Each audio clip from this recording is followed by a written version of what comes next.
Welcome back to Controversial Topics at 10. Today we'll be discussing the issues of school.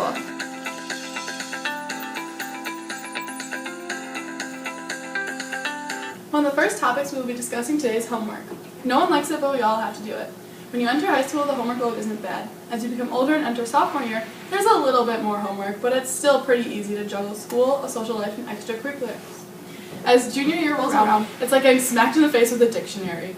All the AP classes one must take so their resumes look good for college just piles on, and suddenly you're staying up till 3 a.m. just to finish everything. 9 hours of homework. Again. Yay.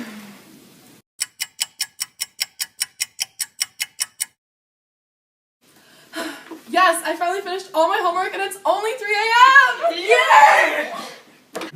We don't want to make waves, but there's a video trending on Twitter that is a splashing representation of homework in high school.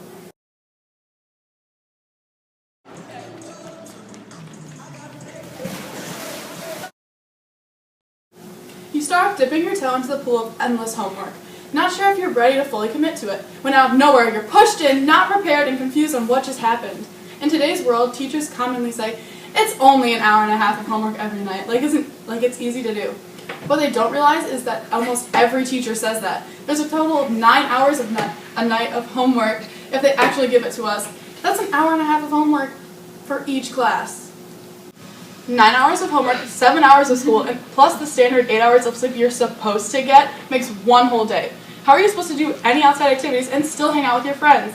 There's literally no time in the day for that. What actually happens is us going to club meetings after school, doing sports, coming home at 9, doing homework till 3 a.m., then sleeping for 3 hours, which could be considered a nap, just to get up and do it again all the next day. Society expects us to be well-rounded people, but how can we be when there's no time within the day to socialize, relax, or study? Parents want older kids to get a job as well, which is just another handful of dirt being thrown on us as we're buried alive under the pile of homework, stress, and extracurriculars. Let's see what homework I have today.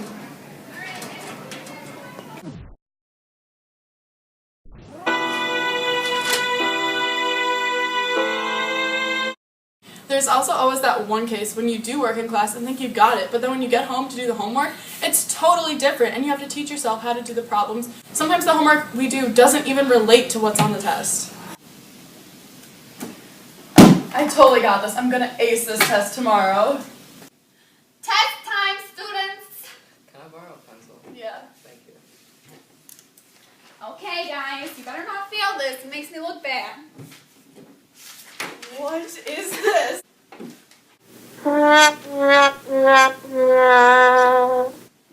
Up next, is school slowly killing your child?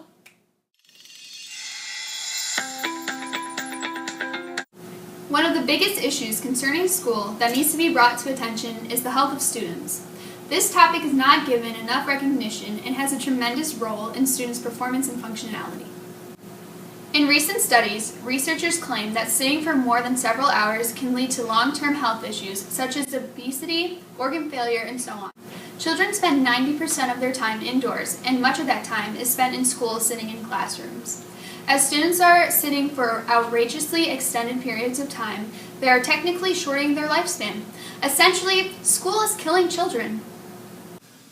Okay, students, so today we're going to be doing some math. So, what is 2 plus 2? Anybody know?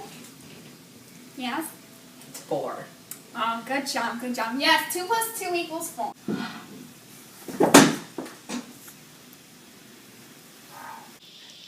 Oh, that's another one. However, school should always be a kid's top priority. Education should always come first, even before health and well-being.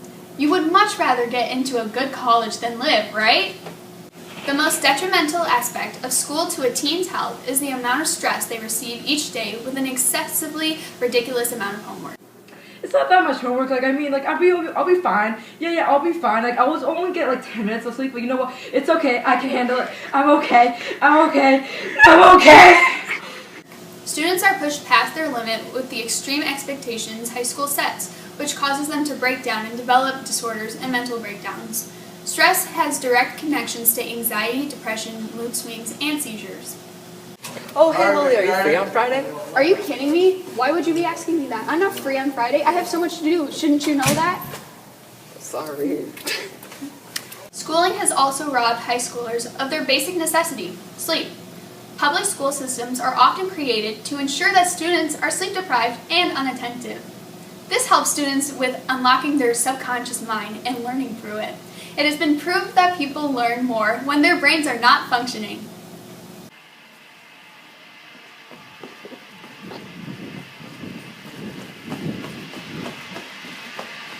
Lily, are you okay? Oh yeah, I'm just taking a nap. I stayed up all night studying. Even school property is toxic and infectious to students. It was discovered that the substances used to make turf can cause cancer. However, school lunches are super beneficial to a student's health. Lunchtime is a great opportunity to try new foods you want to believe is chicken, but isn't. Today's lunch menu consists of chunky soup, rat-infested macaroni, and a sandwich supposedly filled with ham.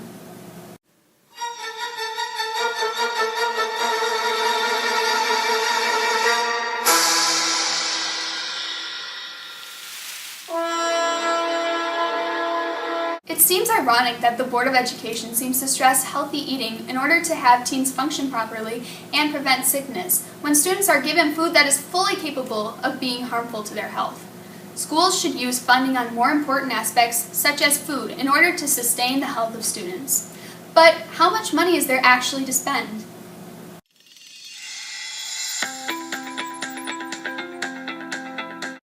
Schools have terrible funding, and it shows a lot.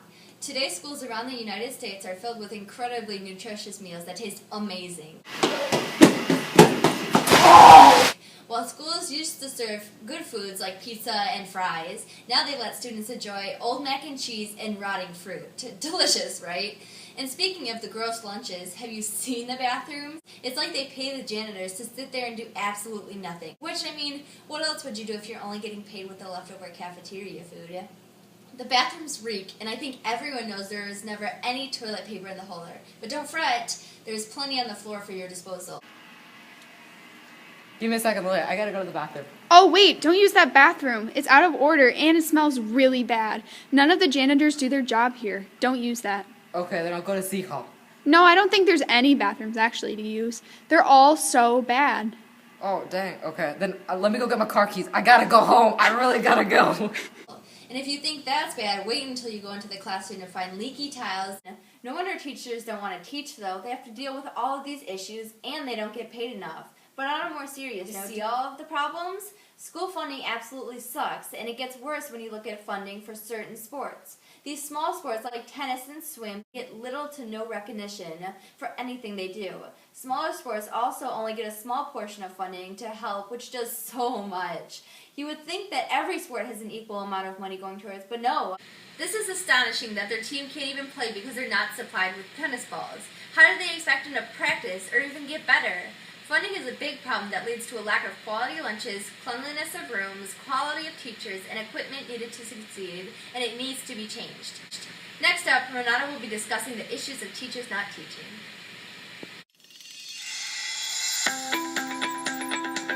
The fact that being a teacher doesn't pay very well, sometimes this can be a motive for them not to do the job correctly. They might not even plan out the lesson or even write out notes so kids can possibly pass the class. But the worst part is when you get a teacher that doesn't even know how to solve or answer the problem that they assign to the student. And then there are those teachers that actually cheat, but they have their own way, and no matter how many times the teacher or a student explains it to you, you still have no idea what's going on. You still want to succeed, so what do when a friend or the teacher can explain to you so you understand, but you still want to pass the class? The only other option for kids is to teach themselves. However, there are many problems that kids run into. Either they're too busy with after-school curriculars or family responsibilities, or it takes the kids 2 or 3 hours to teach themselves, and then an hour or so to try to do the homework.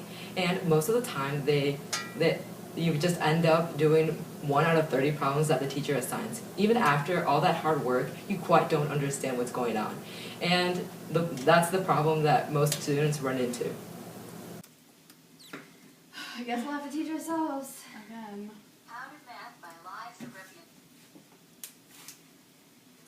Oh hey kids, by the way, your aunt is coming over. over, so we're gonna have family time for 4 hours. Is that alright? No, No.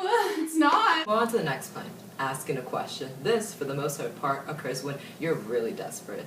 There's a couple of different ways on how this might turn out. 1, ask a question and they don't actually answer the question. 2, when they don't see your hand raised, so then you just move on. And 3, they look at you like you're stupid or what? Okay, so the answer is x minus 4 and x plus 2. You have a question? I do. I'm pretty sure it's supposed to be x plus No. I'm right. It's x plus 2. But I tried No. to answer. What did I just say? It's x plus 2. Are you doubting my math abilities? No, I just. No. Hey, Miss Chumbucket, can you help me with number 9? When you explained it, I was a little bit confused. I went over this in class. Were you not paying attention? No, like I was, but the way you No, explained it. no. You weren't listening to me. I went over it several times. That's a you problem, not a me problem. Walk away. Away! Away. Thank you. Hey, only the fittest can survive. When the one goal is to succeed, but the education system doesn't help, order must be placed, and therefore students must obey their elders. And if disobedience is met, they are faced with the trail of tears to the principal's office and get embarrassed in front of their friends. And this is the sad reality the kids in high school face every year.